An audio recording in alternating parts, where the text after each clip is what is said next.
আসসালামু আলাইকুম ওয়া রাহমাতুল্লাহি ওয়া বারাকাতুহু। ইন্নাল হামদালিল্লাহি ওয়াহদা ওয়াসসালাতু ওয়াসসালামু আলা মান লা নাবিয়্যা বা'দা আম্মা বা'দ। ওয়া'তাসিমু বিহাবলিল্লাহি জামিআ ওয়া লা তাফাররাকু। সম্মানিত দর্শকবৃন্দ, যারা আমার সাথে আল ইতিমাদ টিভির মাধ্যমে যারা আমাকে দেখছেন ফেসবুক অথবা ইউটিউবের মাধ্যমে, আমি আপনাদের কাছে আজকে খুব গুরুত্বপূর্ণ একটি আলোচনা নিয়ে উপস্থিত হয়েছি এবং আশা করি যে ধারাবাহিকভাবে এই আলোচনাগুলো আমাদের কাছে তুলে ধরা অত্যন্ত জরুরি। আজকে আমরা যে কোনো জায়গাতে দেখি শুধুমাত্র পার্থিব জীবন না, বরঞ্চ পারিবারিক জীবনে এবং সামাজিক জীবনে, রাষ্ট্রীয় জীবনে আমরা দেখি প্রত্যেক জায়গাতে এখন শুধুমাত্র অশান্তি, মারামারি, হানাহানি, কাটাকাটি, এক অপরে যে যাকে পারছে যা ইচ্ছা তাই করছে। এর কারণ কি কখনো কি আমরা ভেবে দেখেছি? এর কারণ এবং কেন, কিসের জন্য হলো? বিশেষভাবে যদি আমরা এগুলো দেখতে যাই, তার কয়েকটি ত্রুটি রয়ে গেছে। আগে তো এমন ছিল না। আগে মানুষ মানুষকে বলে সম্মান করত, ছোটরা বড় সম্মান করত, বড়রা ছোটর স্নেহ করত, আদর করত, ছোটরা বড়দের শ্রদ্ধা করত, সম্মান করত এবং শিষ্টাচার আমাদের সকলের মাঝে তখন যেন বিস্তার হয়েছিল। আমরা এখন চলিতকালীন এবং আমাদের এই চলিত জীবনে এখন আমরা সেই পরিবেশটা যেন হারিয়ে ফেলেছি, দেখতে আর পাওয়া যায় না। এর কারণ কি হতে পারে? শিক্ষা কমে গেছে? এর কারণ কি হতে পারে? টাকা পয়সা কমে গেছে? এর কারণ কি হতে পারে? বাবা মা গুরুত্ব দেয় না? এর কারণ কি হতে পারে যে আমাদের মাঝে, আমাদের কাছে থেকে, আমাদের সমাজ থেকে, আমাদের চলিত জীবন থেকে, পার্থিব জীবন থেকে, সামাজিক জীবন থেকে আদব, আখলাক, শিষ্টাচার, মান সম্মান, সত্য, ন্যায় হারিয়ে গেছে? এর কারণ কি হতে পারে? কখনো কি আপনি ভেবে দেখেছেন এর কারণ, এর মানে এর কিসের জন্য, কি ত্রুটি আছে বা কিসের জন্য আসলো? এখন কি সে মানুষ নেই যারা আদব, শিষ্টাচার, আখলাক, চরিত্র এগুলো শিক্ষা দিতেন? এখন কি সেই বই নেই? বইকে হারিয়ে গেছে? কিতাব নেই, বুক নেই? আছে। মানুষ আছে, টাকা পয়সা আছে, বাবা মা আছে, সমাজ আছে, লোকজন আছে, মাস্টার আছে, শিক্ষক আছে, সব কিছু আছে। নেই শুধু শিষ্টাচার, নেই শুধু আখলাক, নেই শুধু আদব, নেই শুধু আমাদের মধ্যে ঈমান নেই। এর কারণ কয়েকটি হতে পারে। তার মধ্যে সবচেয়ে বড় কারণ আমি আমার পড়াশোনা এবং আমি আমার জীবনে আমি উত্তরপ্রদেশে প্রায় 6-7 বছর, 8 বছর ধরে পড়াশোনা করি, বাংলাদেশে 2-3 বছর এবং মিশরে 2 বছর গত হয়ে গেছে, 3 বছর শুরু।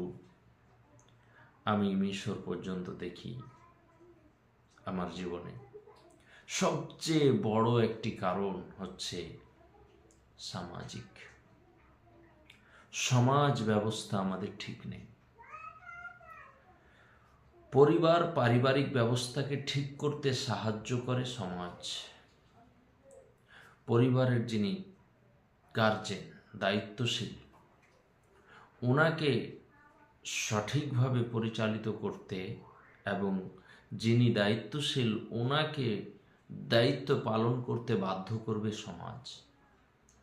কিন্তু সমাজের লোককে হতে হবে সমাজসেবী, সমাজের জ্ঞান তাকে থাকা লাগবে। শুধু তাই নয়, আল্লাহ তাআলা কোরআন কারিমের মধ্যেই জিনিসটি অতীব গুরুত্বপূর্ণ সহকারে সকল মানুষকেই বলেছেন যে ওয়াতাসিমু বিহাবলিল্লাহি জামিয়া ওয়ালা তাফাররাকু। সূরা আল ইমরানের মধ্যে আল্লাহ তাআলা 106 নম্বর আয়াতে বলছেন যে ওয়াতাসিমু বিহাবলিল্লাহি জামিয়া ওয়ালা তাফাররাকু, আপোষের মধ্যে তোমরা, আল্লাহ তাআলা বলছেন যে আল্লাহর রশ্মিকে, আল্লাহর রশ্মি অর্থাৎ বিধানকে, কোরআন এবং সহিহ হাদিসকে কঠোর শক্ত করে ধরো, আঁকড়ে ধরো।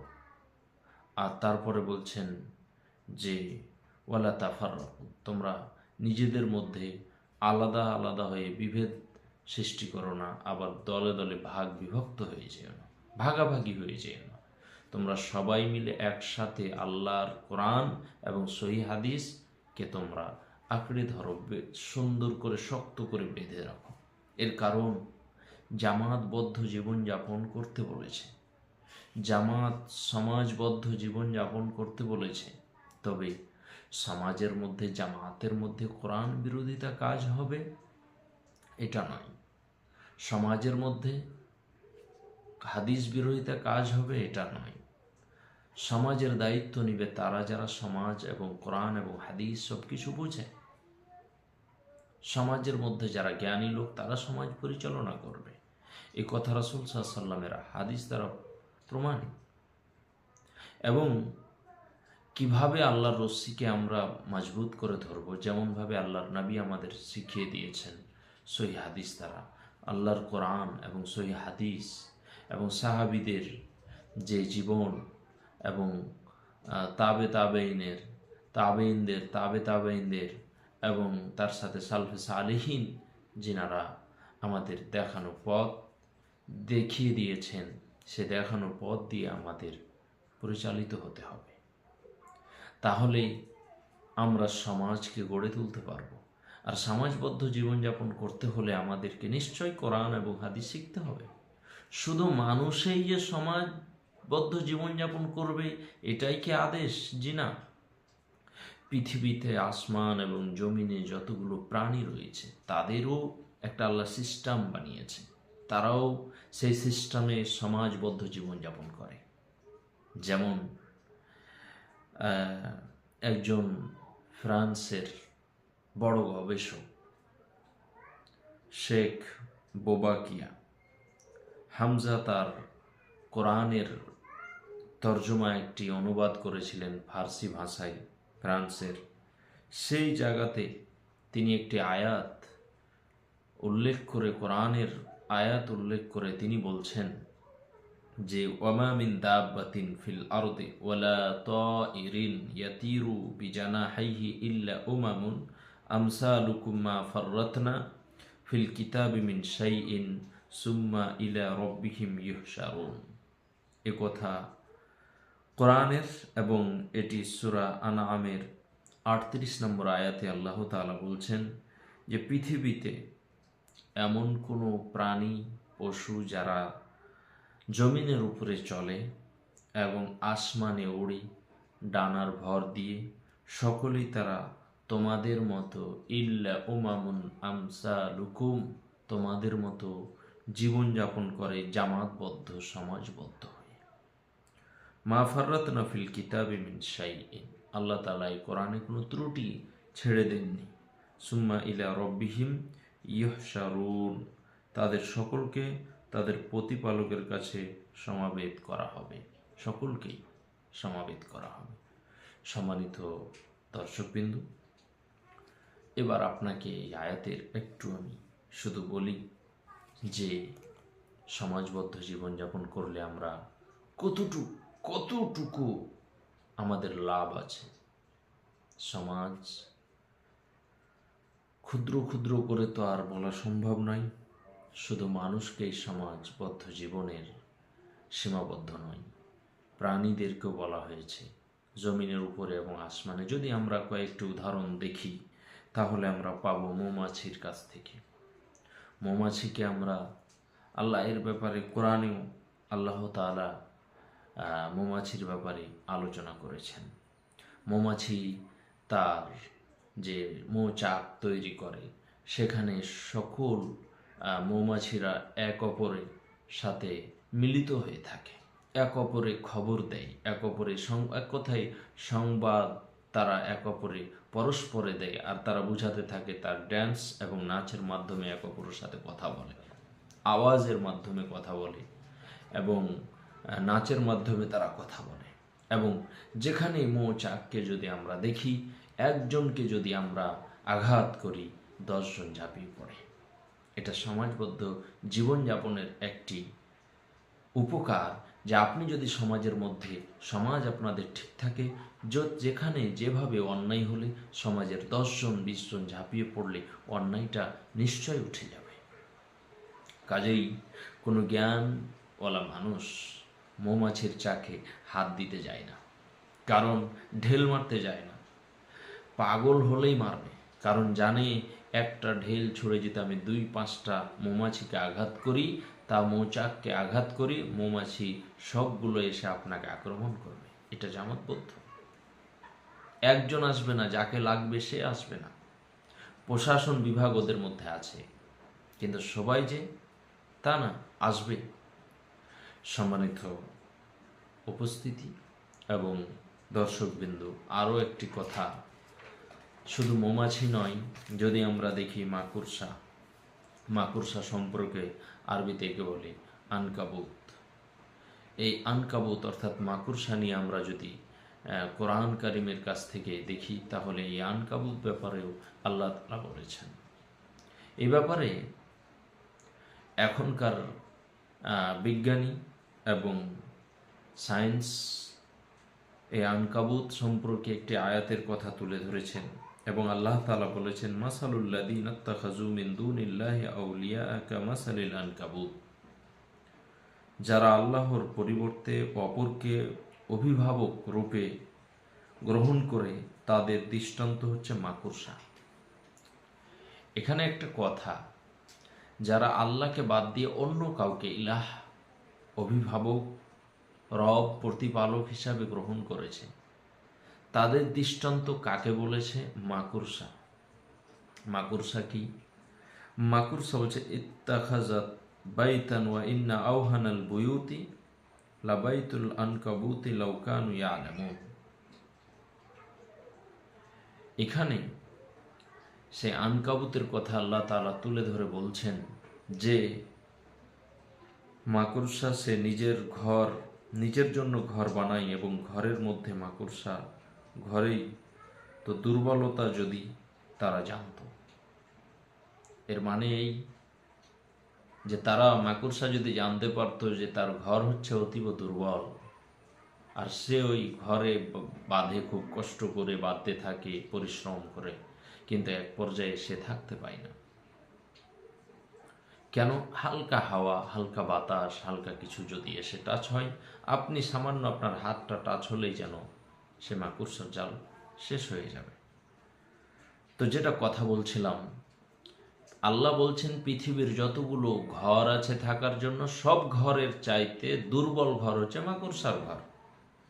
তো মাকড়সা যেমন ভাবে থাকতে চেয়ে থাকার জন্য পরিশ্রম করে একটা আশা বেঁধে ঘরটা বাঁধে, কিন্তু থাকতে পায় না, ঠিক তেমনই যারা আল্লাহকে বাদ দিয়ে অন্য কাউকে প্রতিপালক, অভিভাবক রূপে গ্রহণ করেছে, তারা কিন্তু ঠিক ওই রকমই মরার পরে কিন্তু তারা কিছু পাবে না, তাদের রব হবে না, তাদের প্রতিপালক কিছু করতে পারবে না।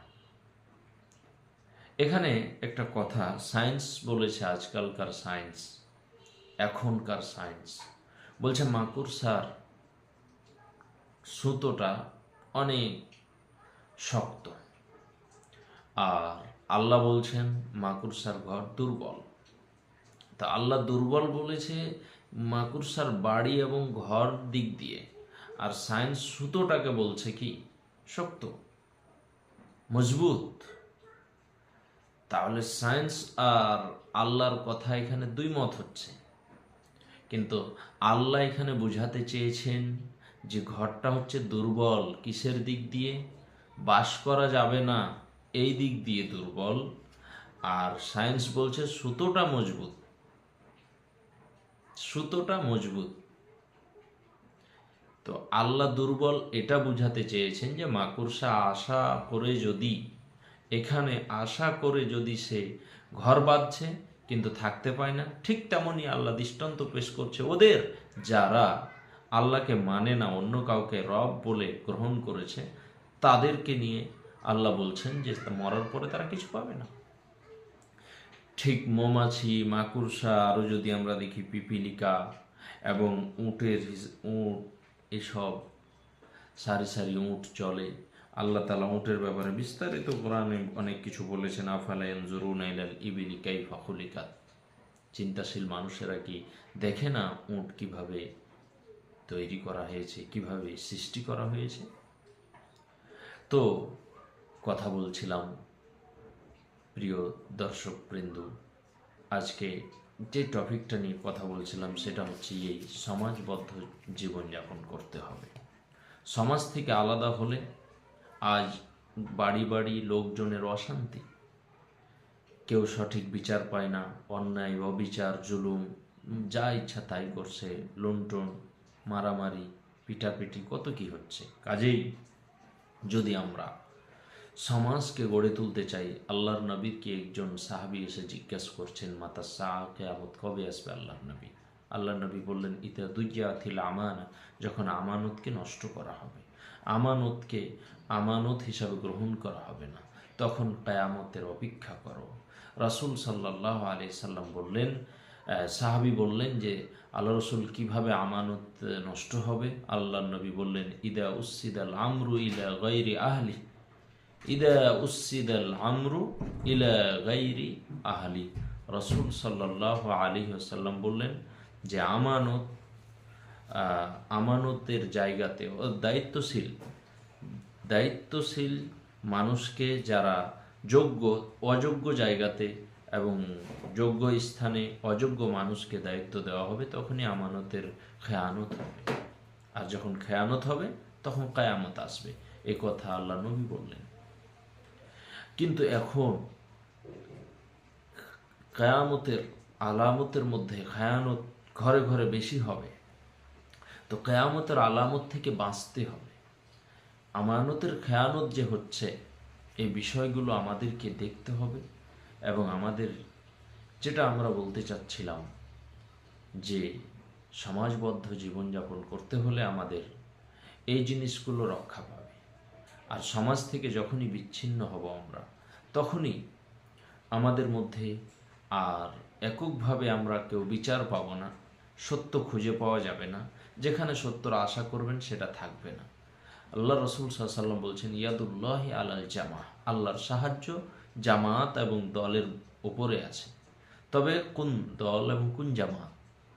যে জামাত কোরআন এবং হাদিস এবং সত্য ন্যায়ের কথাতে এগিয়ে চলে এবং সেই হাদিস দ্বারা প্রচালিত, নিজের স্বার্থে, নিজের পদের জন্য, নিজের কাজের জন্য, ওই জামাত নয়, ওই দল নয়, ওই সংগঠন নয়। তাহলে আমরা যখন সমাজবদ্ধ জীবনযাপন করব, তখন আমাদের পিতামাতা দায়িত্বশীল, এরা বাধ্য হবে ভালো কাজ করতে, পরিবারকে শিক্ষা দিতে। যখন পরিবার শিক্ষা পাবে, ছেলেমেয়েরা, প্রজন্মরা শিক্ষা পাবে, তখন নিশ্চয়ই আমাদের সমাজে ভালো জিনিস উঠে আসবে।